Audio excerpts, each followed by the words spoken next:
I have a fiance who's controlling about a lot of things, but my main thing is what are some ways that I can help, I guess, him become more accepting of my clothing choices. I don't dress provocative or exposing, as I'm a business casual corporate job, but he has a lot of issues with leggings or maxi dresses because if I wear those, then I'm just asking for attention from other men and acting single.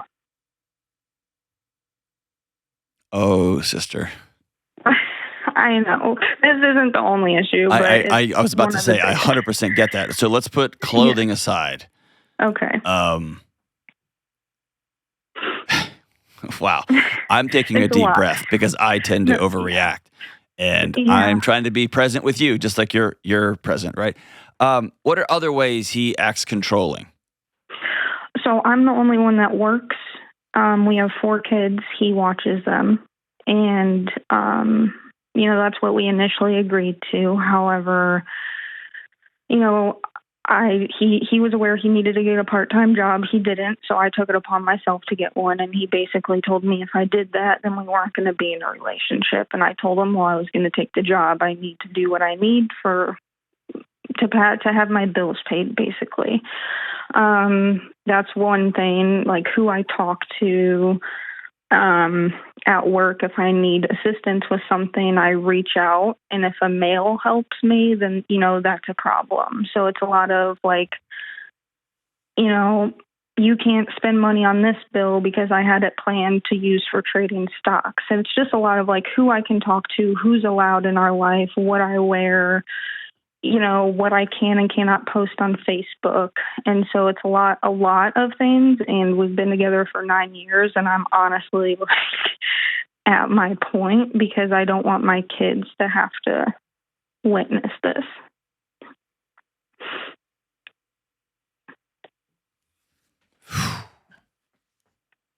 How old are your kids? My oldest is 7, and then 4, 3, and 1. I don't know that I will talk to a person who's carrying more guilt in their life than you, okay? So I'm not saying this to pile this on, okay? I want to be very delicate, but your kids are absorbing every second of this. I know. Not to mention what the air they breathe while you're gone at work, working both of these jobs because the person you've had kids with is such a freaking bum. Yeah, it's hard because his version of working is wanting to trade stocks, and he hasn't had much luck with it. You know why? Because nobody has luck trading stocks, contrary to what TikTok tells you. I know, and like he just tells them mom isn't coming home, so it's hard because then I get home and they're like, well, why did he say this? God, and so they don't understand, obviously. Why are you, Lola? This is a loaded question. Why are you marrying this guy? So we're not married. I know, but you're engaged. Right. You called him your fiance. Why are you going to marry him? I'm not. He proposed in October, and he basically did it because he said he thought I was going to change, and I didn't deserve it, and I don't deserve my job or my kids. But I'm at my point because I can't let my kids go through that. No. The most important thing. No, stop. You are worth more than this. And if I'm the first person who's ever told you that, I am heartbroken for the people that raised you, for the world you grew up in. You are worth so much more than this. It's hard when he's obviously saying different. I don't have a lot of family support. Yeah, clearly, because I can't imagine a man like this in my family system. And any guy I know hang out with, a man in this family, all the guys at the booth are shaking their head. Like, I can't imagine this. Yeah, and it's hard to save up money to move somewhere else because I know.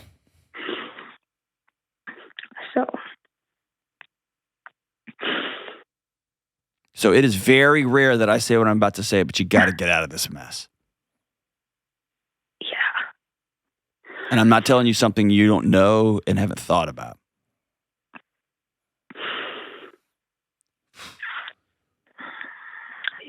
it's just hard because I don't have a plan and I don't have anywhere to go. Yeah. So,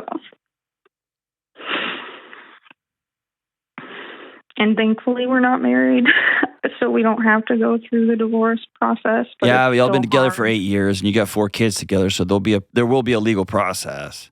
Right, yeah, I know that. I kind of have that in plan, but whenever I bring up, like, trying to figure out when we would have the kids, you know what I mean? Like, I get called toxic, and I'm that bitter baby mama, but I'm really just wanting something legally. Okay, I need you to consider something, okay? I can't make you do anything. Okay. I want you to answer a few questions for me. Okay. Has your husband been a person of integrity? Does he tell you the truth? Yes or no? Yeah. He does tell you the truth? Well, I would like to think he's truthful. Wow. So I guess no. Okay, yeah, let's just be honest, okay? Yeah. Does he tell you the truth? That you're just a baby mama, you're a leech, you don't show up for your kids? Okay, no. Is he been a man of integrity? No. No. Is he a man who is thoughtful about the finances of his family?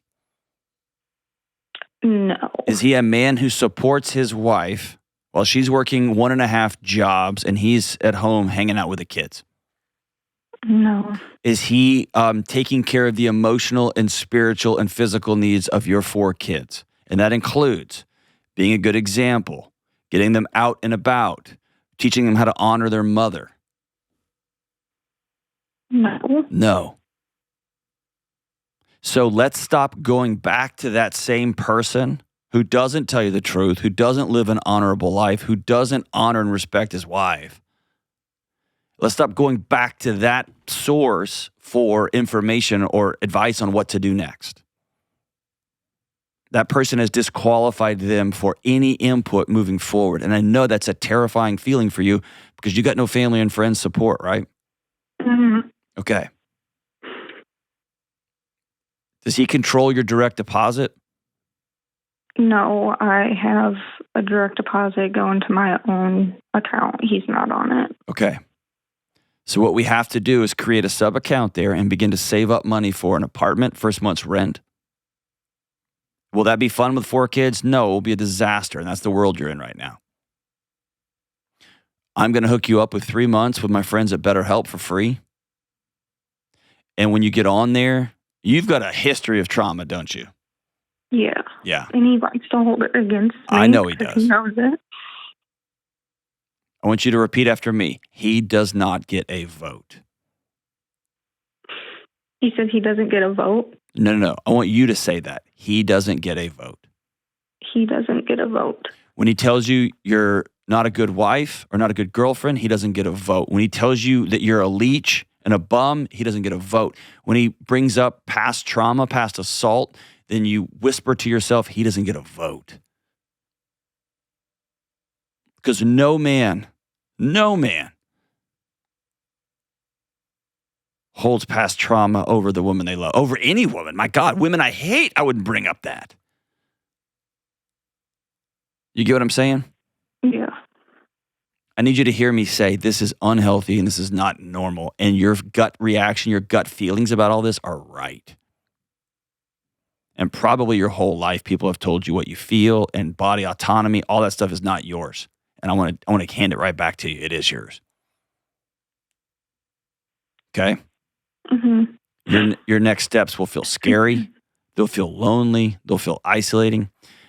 Is there anybody in your sphere, maybe somebody at work, a professional mentor who's a woman, a couple of colleagues at work that you could take out for coffee and just say, here's what I'm experiencing and I need somebody to walk with me through this next season? I probably could, but... No buts. No buts. I think I do have people. Work is already aware of my situation, but there's nothing that they can... But yeah, I probably could do that. There's nothing that they quote unquote can do, right? But they can sit with you and listen. They can give you advice when the other the other voice in your ear is telling you that all of this is your fault and you're a terrible person and you're not beautiful. And, oh, yeah, one time that guy did this because all that insanity. God, dude, I'm getting mad on your behalf, Lola. But here's the thing, and this is heartbreaking for me.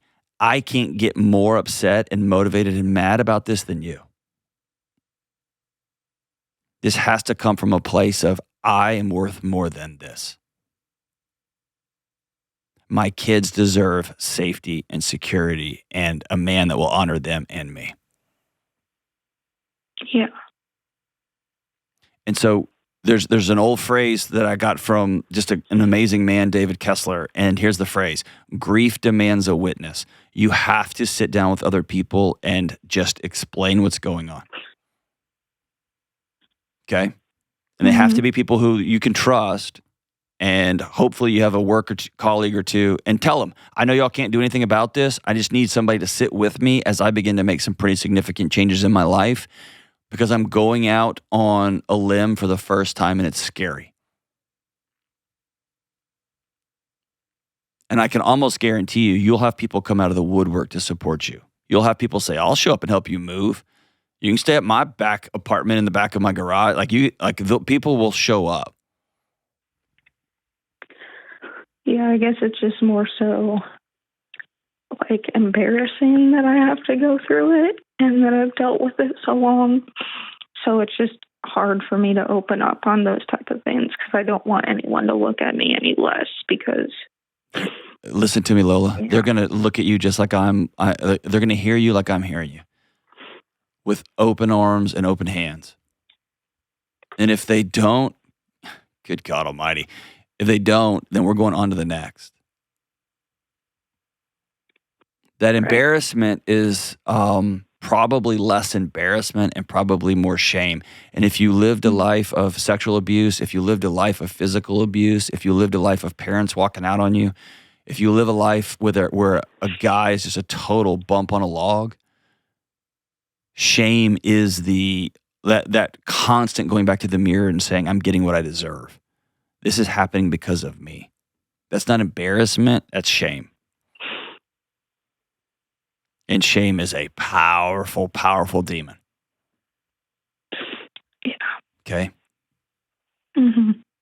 And if you've ever listened to this show, the times I've said it is time to get out is very, very rare. Yeah, I listen to it a lot. Okay. So. I'm telling you, it's time. So here's the deal. I want you to hang on the line. I'm going to hook you up with BetterHelp so you can get some licensed professional counseling care, because this is going to be a journey for you. And probably it's going to be equal parts reality, like math problems, right? Like financial. And also it's going to be very challenging emotionally. Because that guy knows where all your red buttons are, doesn't he? Mm-hmm. He knows how to bury you really quickly, doesn't he? Yeah. Okay. So you're going to need some professional care, and I'll hook you up at least the first several months of that, okay? Okay. When you call this counselor, I want you to promise me 2 things, okay? Okay. Number 1, I want you to tell the whole truth, unfiltered. Okay. And you're used to shame, embarrassment, whatever. You're used to kind of hedging the truth. I want you to tell the full truth, okay? There will be some freedom in that. Okay.